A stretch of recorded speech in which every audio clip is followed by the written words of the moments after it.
Well, hello everybody. So good to see you again. I've been looking forward to this for quite some time now, and I am so happy to have gone on this listening journey with you uh, to try to enhance my core listening skills uh, of being present, remaining focused on what the other person has to say, and to reflect on what I think they said. Uh, and today, I guess I was wondering what happens when you're talking to someone who thinks differently than you. And boy, in these times, it's not hard to find someone who may view things quite differently than you do. Someone that might make you feel frustrated or defensive or even misunderstood. That's why listening becomes not just a skill, but also a practice in humility. Uh, Sort of like not always assuming I'm right in everything. Wow. That's a concept, isn't it? My way may not be the right way, the only way, or even the best way. Wow. Listening across differences. And many of us have differences of opinions on many, many different things. And that can really get in the way of listening, especially if you're trying to support someone. Um, the differences could be political, they could be generational, they could be cultural, they could be emotional, or they could be just downright personal. Uh, the trick is to learn how to stay open and grounded, even when the conversation challenges your personal assumptions. That to me is why listening is hardest when it matters most. When we hear something we disagree with, our brains just react at the speed of lightning. We might feel the urge to interrupt, to correct, to mentally prepare a rebuttal. That's because our egos want to protect themselves. But reading too or reacting too quickly to something like this leads to disconnecting, not understanding, and downright going deaf. Just for an example, a colleague says, I don't think this remote work is productive. But you're a remote work fan, and you might instantly think, they're wrong, and here's why they're wrong. But if you listen carefully, you might hear something deeper. Perhaps they are feeling isolated. They miss the face to face collaboration, or they're dealing with what the expectations now really are. They're unclear about it. In other words, disagreement is often just the surface layer. Good listeners dig very gently beneath that top layer. Um, we all carry assumptions about how people should act, speak, work, or think. The problem is assumptions are invisible unless we challenge them. Here's a quick way to catch yourself in the act of assuming. Number one, notice your first emotional reaction to what somebody says. Are you annoyed, confused, or in disbelief? Uh, Number two, ask yourself, what assumption am I making right now? And number three, try to reframe the thought with curiosity instead of judgment. For example, instead of, well, that's ridiculous, try stating, I wonder what led them to that view. This doesn't mean you're agreeing, but it just might open the door to a deeper understanding of why the speaker feels the way they do. Ask, don't assume. Curious questions are the most powerful listening tools we have. When someone says something that surprises or challenges us, ask a question instead of making a point. Here's some examples of questions you could ask. Can you tell me more about what that experience was like for you?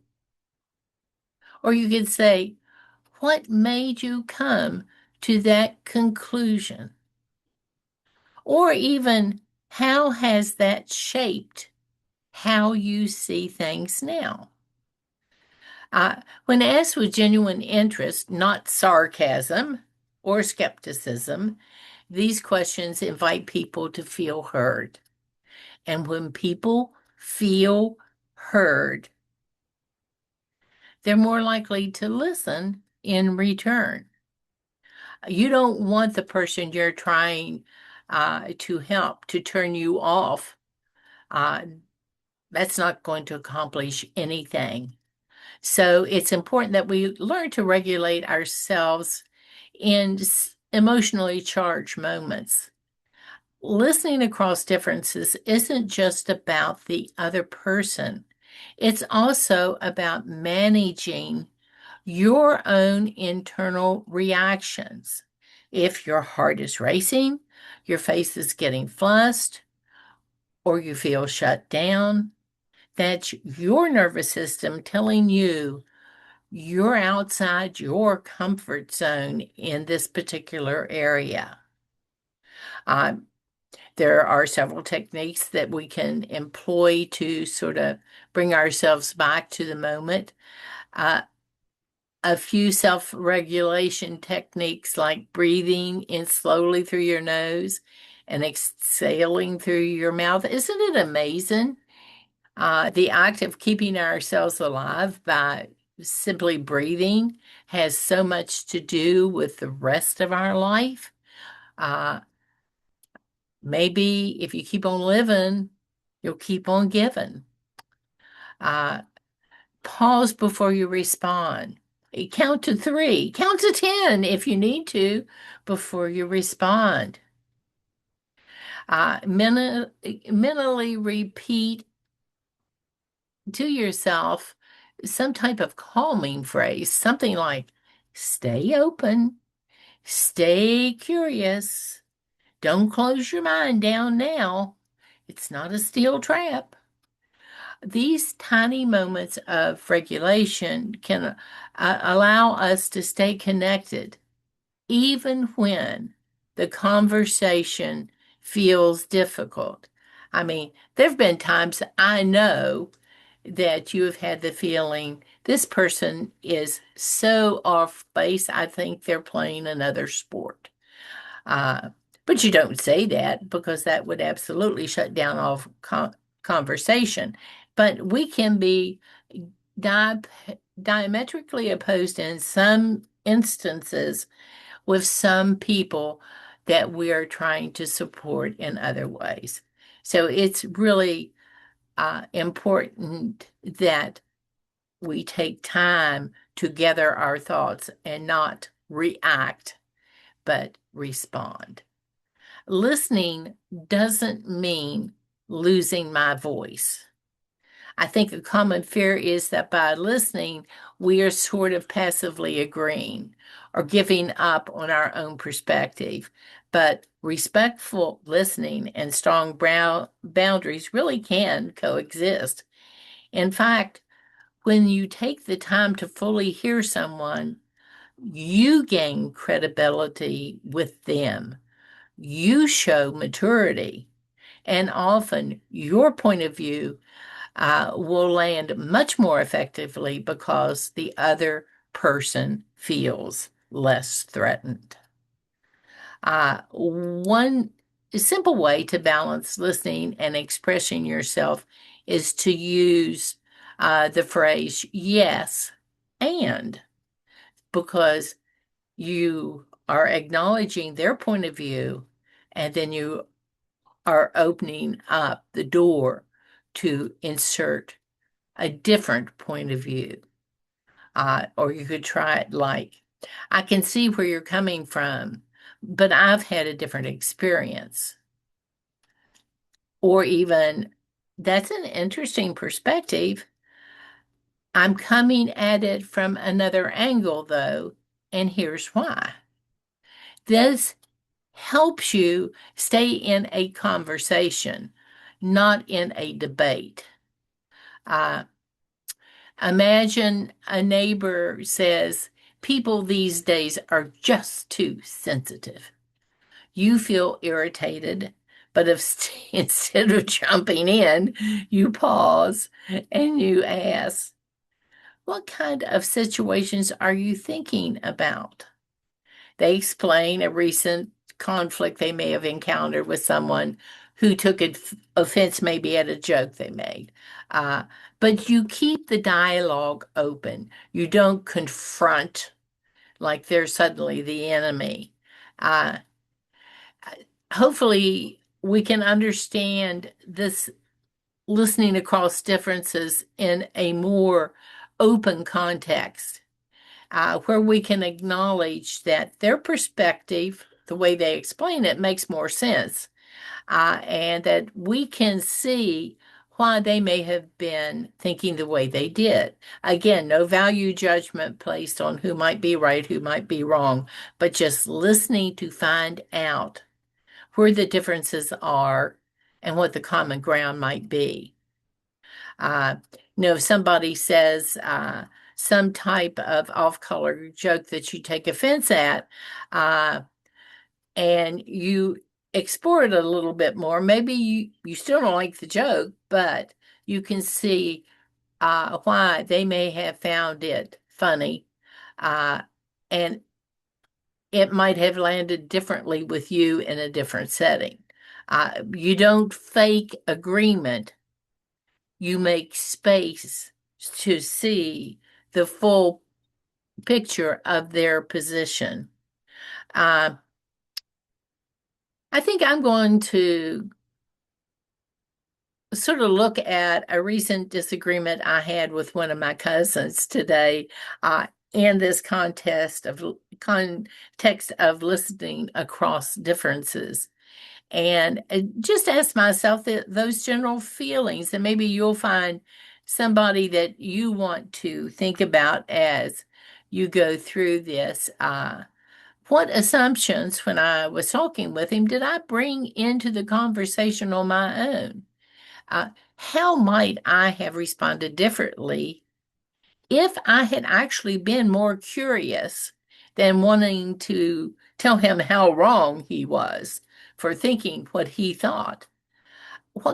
I also think I need to consider what question I could have asked to invite more understanding about why our views were so different.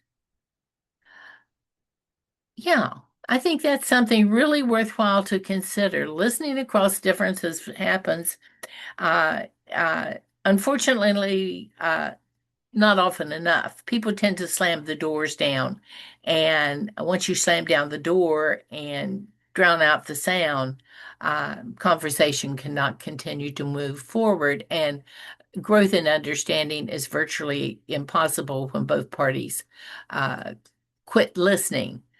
It's sort of like, well, my way is the only way that you could ever possibly do this. If you try to do it any other way, you're obviously ill-informed and ignorant. I mean, that's going to certainly make me want to tell you more, isn't it? No, it's not. I'll shut down like a clam and probably not open up particularly to you. So to be supportive, we need to be able to set aside and remain curious learners. Doesn't mean we have to agree. Uh, as we try to give support and even receive support as well. We need to be actively aware of what our own biases may be that lead to resisting another person's point of view. So, throughout the week, I think that's what I'm going to do is try to look at people I know that we see the world a little through a little bit different lens and see if I can get past the differences to a better understanding. I hope you'll have fun doing the same thing. Who knows? We might shock a lot of people by our willingness as supporters to be such good listeners and let their voice be heard and shared. Thanks so much for everything you do for me every single day. I am a better person for you, and I want to thank you so much for being such an active, engaged part of my life. Talk to you later. Bye for now.